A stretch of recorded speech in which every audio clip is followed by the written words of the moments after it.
Drawn to the Dark, Explorations in Scare Tourism Around the World. Chris, welcome. Thank you very much. Thank you so much for coming on. I know we had a little bit of a connectivity issue with Skype, cough, cough. You guys need to tighten up the ship over there, Microsoft, now that you took over Skype. We're just saying. So right off the bat in your intro in the book, it really resonated with me because you said that things like Stephen King's It and Tales from the Crypt and things like that were kind of ingrained in you and got you interested in this kind of a thing. And it's something it reminded me of. Did you ever watch that movie Cat's Eye? Yes. You remember that little, wasn't he like a soul-sucking troll or something that would climb up on your chest at night and suck the breath right out of the kids or something? Yeah, I think it was Drew Barrymore that he did that too, right? That's right. She was in all the cool movies. I forgot that was her. Oh my goodness me. But yeah, when I was reading about the Tales from the Crypt thing, I was like, was that a Tales from the Crypt or was that a Stephen King? But that was definitely a Stephen King. But that creepy troll with the little clown hat on. Anyway, I'm already getting off track. But that's kind of the kind of stuff that I grew up with. So is that what got you into things like this? Or did you actually have some sort of a strange experience growing up, or, you know, maybe later after you grew up that got you on this scare tourism travel? I think it was actually a combination of growing up with horror shows and movies like that and having some friends that were just as enthusiastic about them, so that I couldn't have a sleepover without having all horror films. Yeah. And so it just became ingrained at a young age.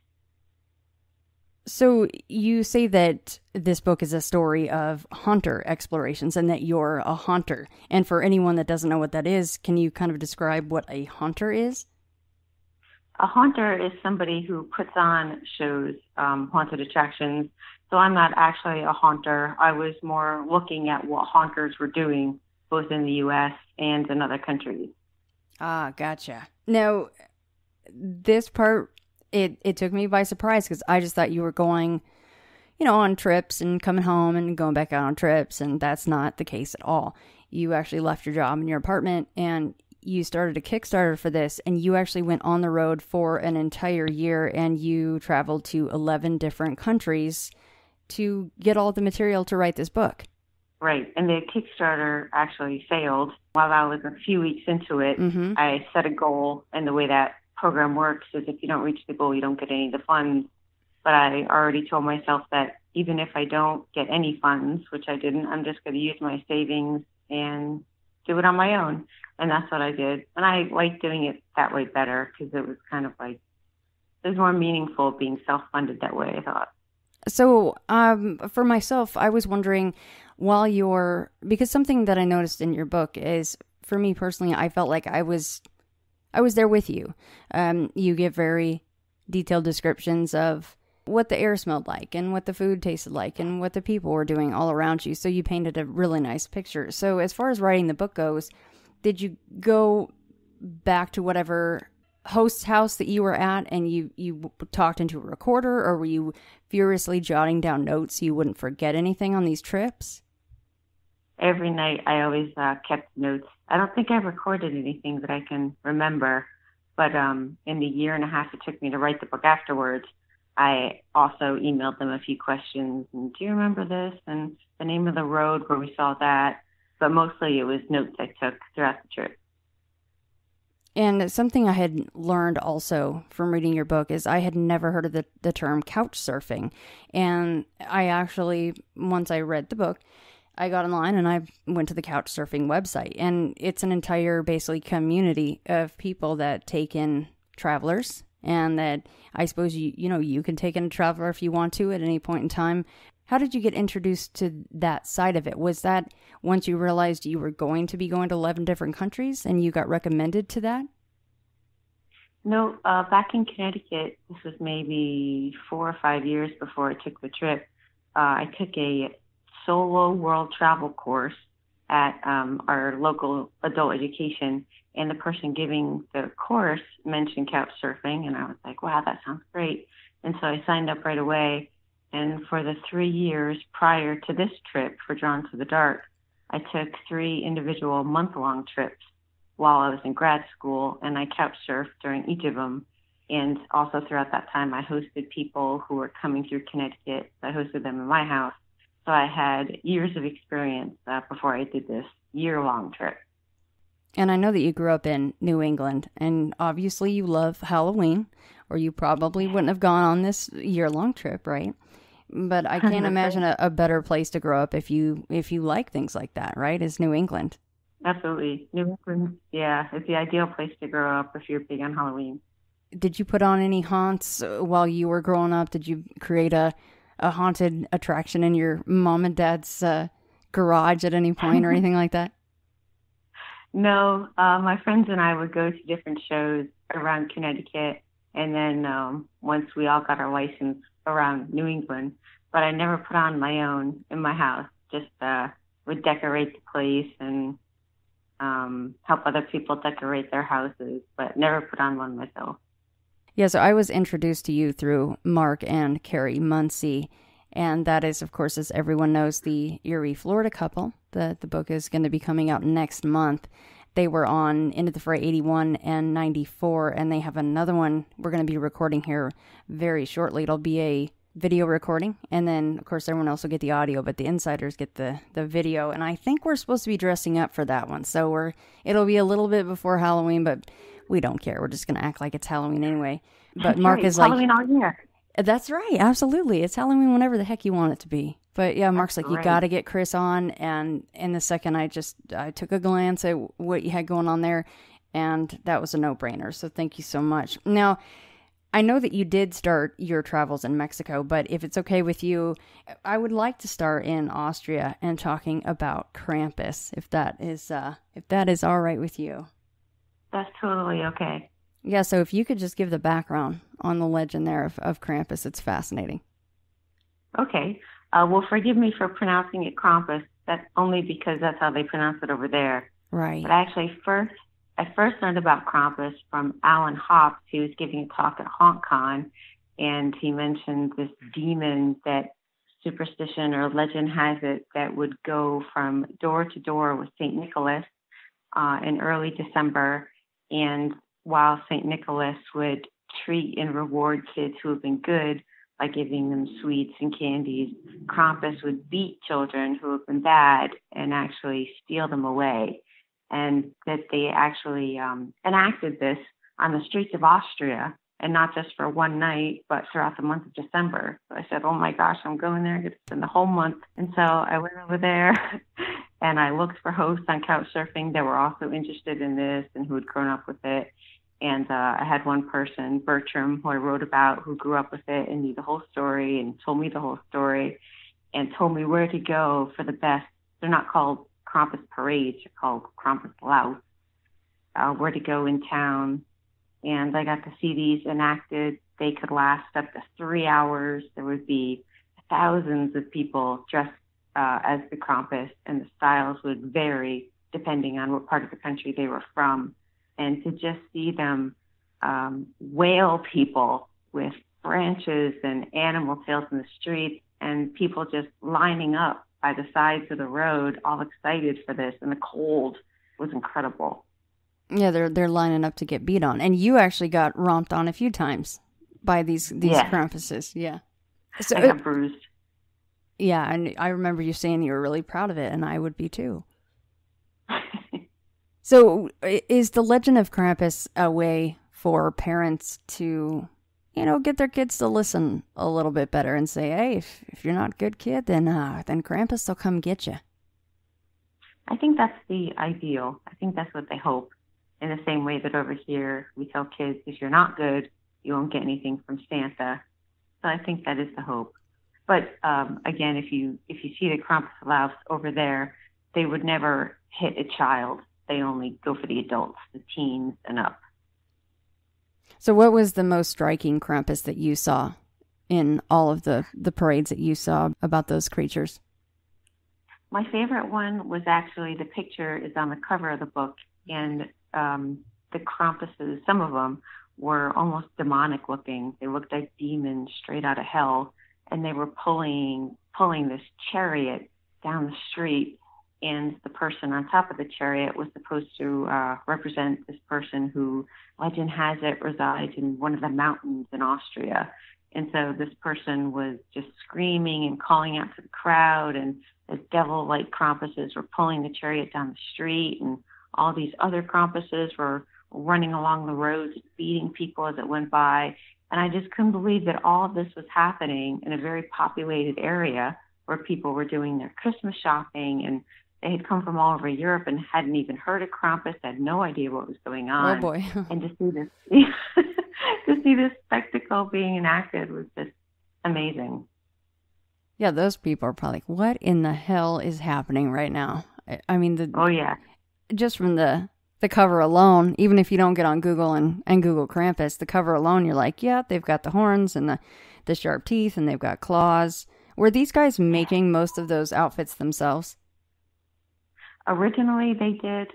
Just like here in the States, most people used to make their Halloween costumes, but now it's more common to buy them. They get their costumes tailored for them, so they get fitted for them, and they get to pick out exactly how they want it to look. So, Chris, are there people in Austria that they really believe that Krampus is a real being? I don't think so. I didn't meet anybody who believed that. Yeah, I was wondering that reading it. I'm like, I wonder if anyone really fears the Krampus around certain times of the year and really tries to be better for it. I guess that wouldn't be the worst thing in the world, right? Yeah. All right. That's great. We're going to go to my favorite chapter of the book, and it is Romania, and it is the Transylvania monsters. This was my favorite one for many of the same reasons that you say you were excited to go there. I love Bram Stoker's Dracula. Can probably put that movie on in the background once a week. I can't always sit through it. You know, I have stuff to do, but it's nice to have it on in the background, just like I put Alien on or Aliens, because I love Ripley and that whole xenomorph family. So this was my favorite chapter. I don't know if you were going for this, but your first line in the chapter, it reminded me of a line from Interview with the Vampire. Mm-hmm. You say, well, he says in the movie, when he gets to, I think it was Paris, he goes, before I could find a vampire found me. I don't know if that's the first thing that I thought of. It's probably no tie-in whatsoever, because it's not Bram Stoker, that was Anne Rice. But a lot of people don't realize, as far as the 15th century ruler, Vlad, how do you say his last name? I don't even know. Dracul. The T, Tepes? Or... Oh, Tepes. Tepes, okay. Vlad Tepes. Yes. He got his name for a reason, but he was extremely brutal, and he was Vlad the Impaler for a reason, because he loved to impale people. He would also burn them alive, skin them, boil them, strangle them. And yeah, if you wouldn't mind though, if one doesn't know what impalement is, can you describe that for folks? Sure. There were different ways that they did it, but the most common way was for a long wooden stake to be tied to a horse, and stake would actually be rammed up the person's buttocks, and the horse would be the thing that would ram it up there. I'm trying to visualize how that was done, though. I was wondering that too, because you wrote it out, but then I'm like, is the horse like the kind of the pulley system? And then it was like I was trying to see that, and I didn't really want to Google it or anything, because I'm like, I don't know if I really need the visual description of that. But yeah, I was wondering that too, if the horse is just the pulley system, and they had some way of having a rope and then a stake, and then it goes where it needs to go. I know at one point the person was on the horse. Oh, really? Yes. Maybe I should Google this, because now I can't really visualize that. Sorry, I really put you on the spot with that one, but it was something I jotted down. I'm like, how does this whole impaling thing work? That's something I should look at that again. I'm a little dark. I'm sorry. These are interesting things to know. Right? Especially for the poor people that went through it. So did the stake, did the top of the stake usually come through the mouth, or did it a lot of times come out the chest or the back? That's right. It could come through the mouth or the chest or the neck. That's right. I wonder how long people would I mean, it was a horrible way to die. I'm sure I wonder how long you would actually stay alive or something like that. I mean, you have to be piercing some pretty important stuff, and you'd think you'd bleed out pretty quickly, hopefully. Yeah, you would hope. Yeah, of all the things. But then also, Vlad Tepes is totally given a bad rep for doing that, but he wasn't the first by any means. Right. The Turks started doing it before he did, which is why, even though someone like me who goes over there and kind of grew up as seeing this person as a monster, a lot of people think of him as a savior. He did these things to free those people. Right. So that was very interesting to be in that culture and try to look at it from that side, because everywhere you go, you see paintings of him glorifying him, right, not looking at him as a monster. That is fascinating, and even though we know his name, I mean, the Romanian word for impaler is tepes. I really didn't realize that. I have an entire book on him sitting right behind me that obviously I've never bothered to open and read, and I need to. So you go to Bran Castle and describe how you felt about Bran Castle. The castle itself or the haunted attraction beside it? The castle itself. I was expecting something a bit darker. It was very shiny and very happy looking and smaller than what I envisioned. And everything inside kind of looks like, I want to say a typical castle, if that's a good way to put it. Just very glorious and elegant, and not kind of the dark, gloomy thing that I pictured reading Dracula and seeing all the movies. So you can really see how Bram Stoker used his creative imagination, his creative outlet there. Bram Stoker's Dracula, was it Bran Castle, or was it the one up in Panari Fortress that was portrayed in the movie? I don't even remember. Know. Yeah, it's been a while since I've actually remembered any names out of that movie besides the main characters. So, yeah, I was wondering that. Yeah, you said Panari Fortress is a ruin now. Right. So I guess if they did use it, it would have to be how it looked at one time. Yeah, right. Yeah, when old Jonathan ends up showing up there and the horrors that he ends up seeing in that castle. Fantastic movie. I hope everyone's seen Bram Stoker's Dracula. Yeah, you likened Bran Castle to more like a Disney castle that you'd see in Disneyland. Yeah. So I was surprised at that too. Yeah, it was very surprising. And then my host, Robert, warned me. He said, I think you're going to be surprised. And when I said that it looked more Disney-like and happy, he said that's what everybody says when they see it for the first time. Yeah, he did warn you, didn't he? He said, I'm just going to tell you it's not what you're going to be thinking it is. Right. Yeah, I wrote this down because I didn't know this either. This is straight from your book. I learned a lot. Here's another thing I learned. Vlad's alias Dracula stemmed from his father. Vlad II had been admitted to the Order of the Dragon for bravery in fighting the Turks. From that point on, he was Vlad Dracul. So, in other words, Vlad Tepes became Vlad Dracula, son of the dragon. Right. I don't know if this was something that was tied to Vlad the Impaler. Was he said to possibly eat people, and then we're trying to make sure that folks know that he didn't actually eat them? He tortured the hell out of them, but he didn't eat them. Right. That's the big controversy. How much of the horrors that he imposed are real and how much are completely made up just from legend passed down. So, Chris, what is a strigoi? Did I say that one right? Yes.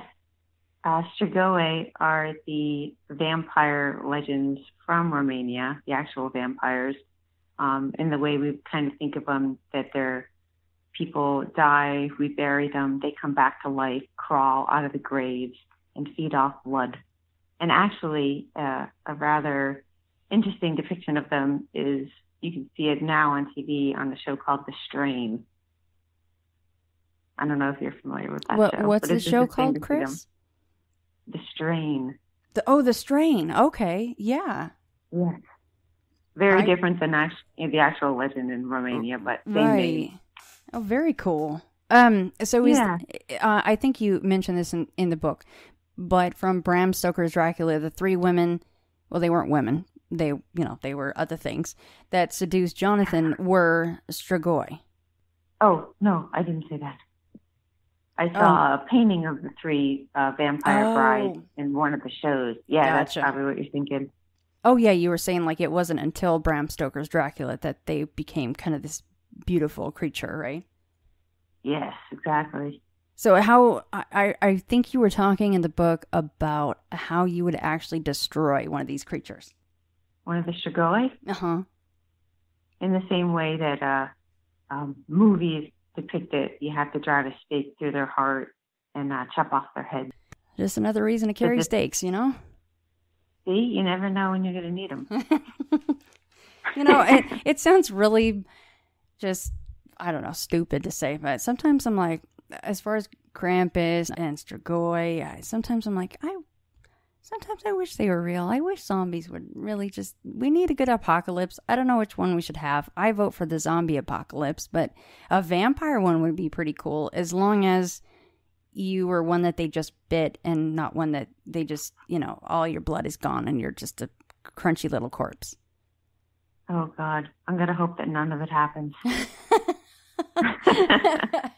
The world's scary enough now. That is very true. Of course, I think that a lot of people are pretty damn close to zombies right now. So but that's neither here nor there, right? So let's move to Vlad's homeland because you went there as well. And you, I think, were more impressed with this Panari fortress, right? It's within the Carpathian Mountains. Yes. There's almost 1,500 stone steps up to the place. And you mentioned that it is in ruins. How ruined is this place? Well, some of the walls are still there. You can still walk around inside to where the broken walls maybe come up to 3 or 4 feet. So it's safe to walk around in. And just the mountain range that you can see from up there is incredible. And to think that all those people had to build that by Vlad's orders was amazing. That they had to go up those mountains and build it by hand or else die from exhaustion or die from him if they didn't build it. It was incredible to think about. I highly recommend anybody going over there and doing the steps, the 1,500 steps. You had 2 gentlemen, I think, with you, and they had already done it twice. And they're like, have fun, Chris. We're not doing it again, right? That's right. And they didn't tell me that until we were there. Smart guys. They're like, we're going to be in the car. We're going to be checking out Facebook or whatever else we can get a signal for. You have fun up there in those 1,500 steps. That's right. If you wouldn't mind, though, and you touched on it a little bit, but the history of the construction of this place was pretty brutal. Yes. The people who had actually caused Vlad's father's murder were the people that Vlad forced up those mountains to construct the fortress in the first place. And some of them died along the way, just trekking through the mountains from exhaustion. And the ones who didn't were the ones that built it. Mm. What did he do, I wonder, with the ones, once the construction is done and they did their jobs? Did he kill them anyway? I actually don't know, but I wouldn't doubt that for a second. Yeah. Now, we're all familiar with the Bram Stoker version of... Oh, I just blanked on her name. Winona Ryder's character. When she was... Bram... Lena. Yes, Lena. When she was portraying Vlad's wife. Mm-hmm.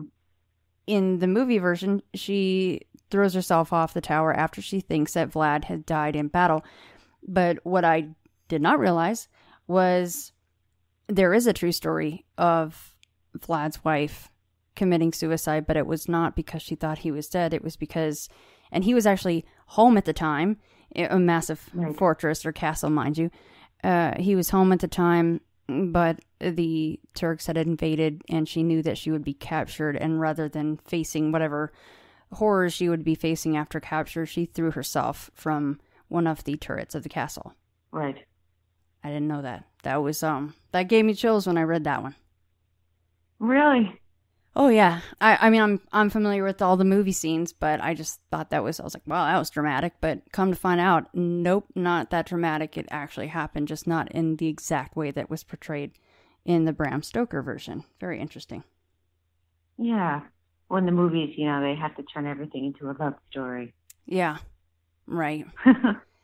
Yeah, not quite that sexy in real life, especially when poor guy is home and she throws herself off the tower anyway. Yes. But I don't blame her considering what they did to people they captured back then. Yeah.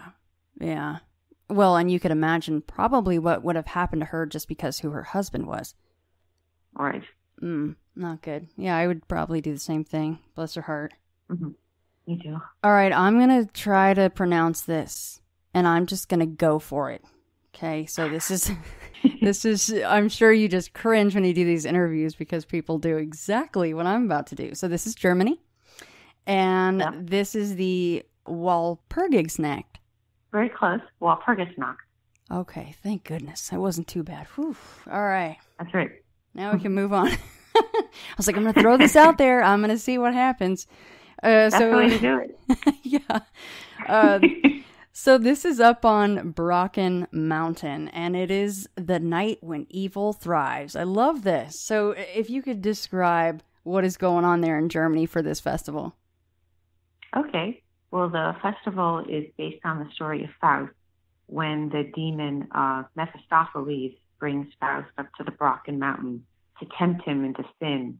And there are all these witches and devils on the mountain, and they're doing magic, and they're having sex, and they're doing all these crazy things. And they reenact that in Germany every year on April 30th. And they, throughout central Germany, they'll have bonfires and little parties. But on the Brocken Mountain, which is where the actual tale takes place, you take the gondola lift up to the mountain, and they have a laser show, and they have food and dancing and this huge party. And they were performing the story of Faust as a part of the laser show. And the music was by Nightwish, and there were all these professional actors, and it was just incredible. So I went up there for that. And I think that you said in the chapter that stories of witchcraft are rampant in Germany, even much more than what we think of in Salem, Massachusetts, right? Right. The history of witch trials over there of women that were killed for witchcraft is, so much more all throughout Europe. We always think of Salem, but we forget about the rest of the world a lot of the time because our vision is very narrowed. But they executed a lot more than we did, and that's not diminishing what happened in Salem, of course. But the witchcraft over there, though, is it spot on, like just classic witchcraft type stuff that they were doing? I mean, as far as what they were tried for. Oh, in the medieval times? Uh-huh. Like in Germany specifically, was there any talk of that during this festival, or is it more just, a happy time? Right. It's more of a happy time. It's a party. Yeah. No memorial type of a deal to make everybody sad. No, but there was, because it's based on the story of Faust, there was a few statues of the witches from the play carved out in stone and sitting on these big boulders. And so that was really cool. That is cool. Yeah, and if anybody doesn't know the story of Faust, you can very quickly see what that's all about in my favorite movie, Tombstone. I'm sure everyone's seen Tombstone. There you go. It was like a 25-second scene. No, not even close to actually going to Germany and experiencing this, though. So how many people were attending this festival? Oh, I want to say a few thousand. Wow. And this is up in the mountains, right? In the woods and bonfires going, the whole deal? Right. A big stage and lights everywhere and all kinds of vendors and everything.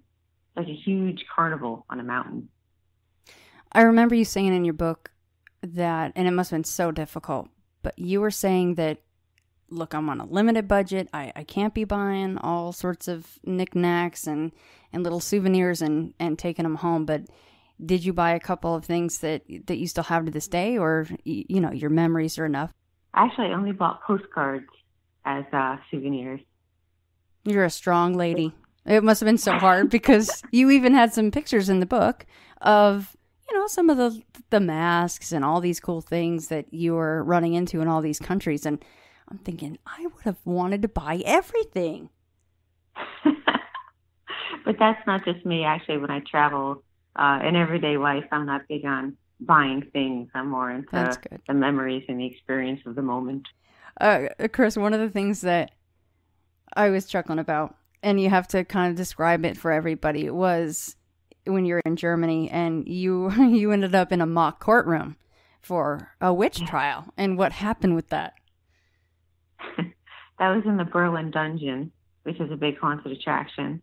That's very, very funny. And so they put me up on witch trial on the stand. You're accused of witchcraft. You were dancing naked with Beelzebub. And I had just come from Walpurgisnacht like a week before. So it was incredible to hear him say that. Yeah, I think he said, what did he say? He goes, well, if you're, what was it now? Darn, I knew I should have wrote that down. It was guilty versus not guilty. And if you were not guilty, you had to, do I have it backwards? No, he said, are you guilty or not guilty? I said, I'm not guilty. And he said, okay, then prove to the court you're not guilty and strip down naked and dance like you did in the woods.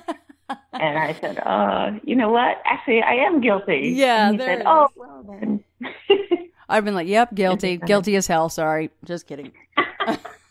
So now I focus more on the legends and the actual demons and creatures that were in each one of these countries. But in each one of these, you went to one of the haunts, right? There was like what we would call a haunted house here in the United States. Most of these places had that.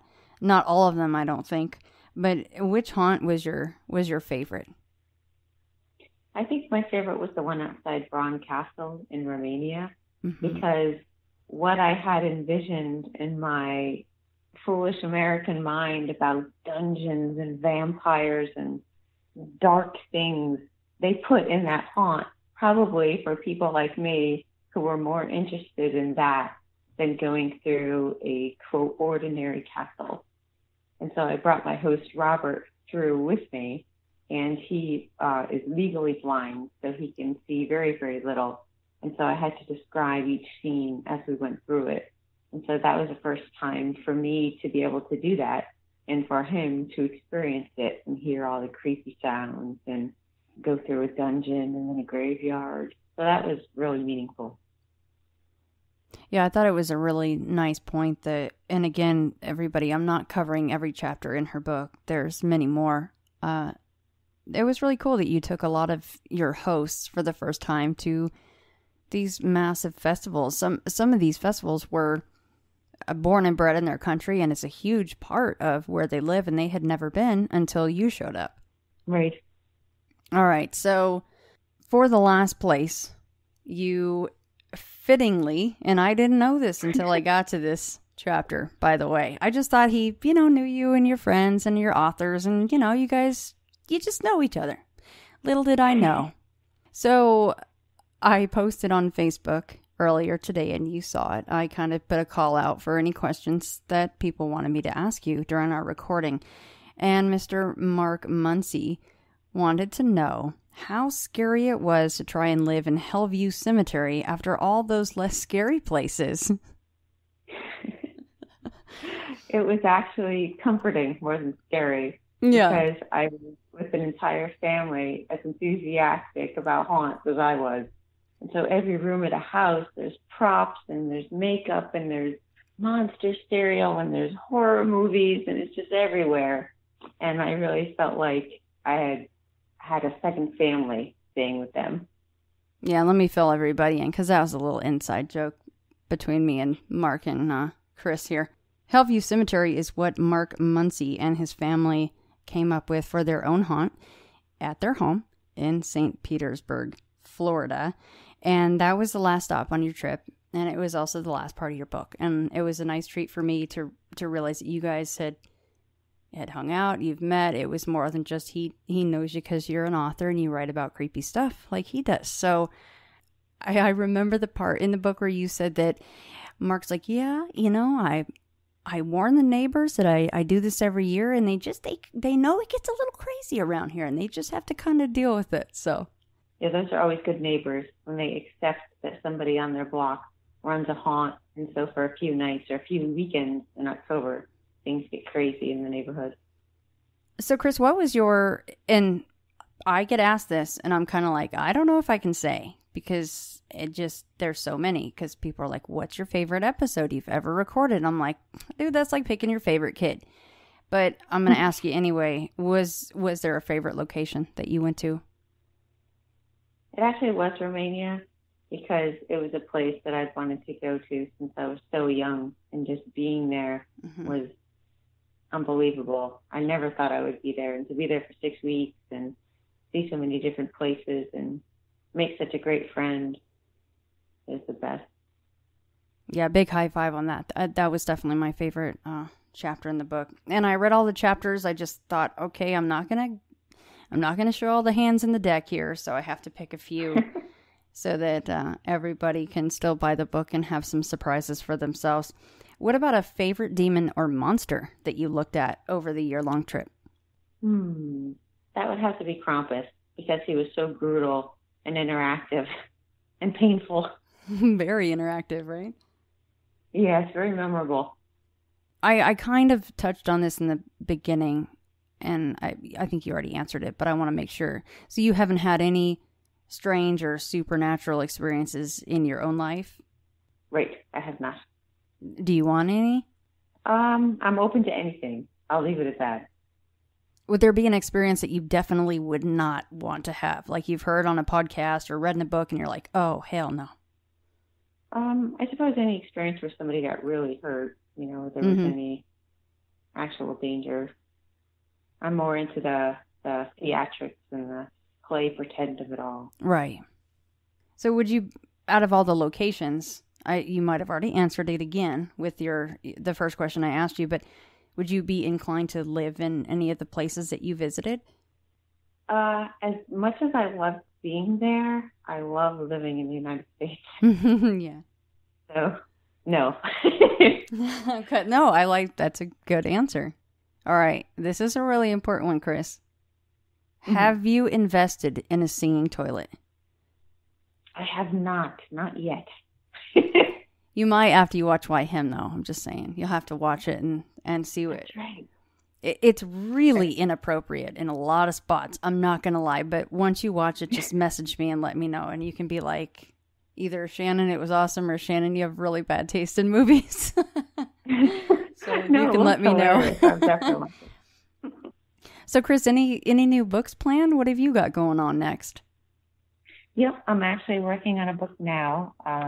Last October in 2016, I went throughout the eastern U.S. And up into the Midwest and was looking at haunted attractions here. And I'm writing about that experience and relating the shows on how they connect to the evolution of Halloween over time. Oh my goodness, that sounds incredible. Well, you have an open invitation. Whenever you want to promote that, you have an open invitation for Into the Fray. Oh, thank you. So are you still in the process of researching, or are you writing that? Writing it. Awesome. Yeah, let me know. You're welcome anytime. So where can folks find Drawn to the Dark? My website is monstersandbooks.com, but it's actually available wherever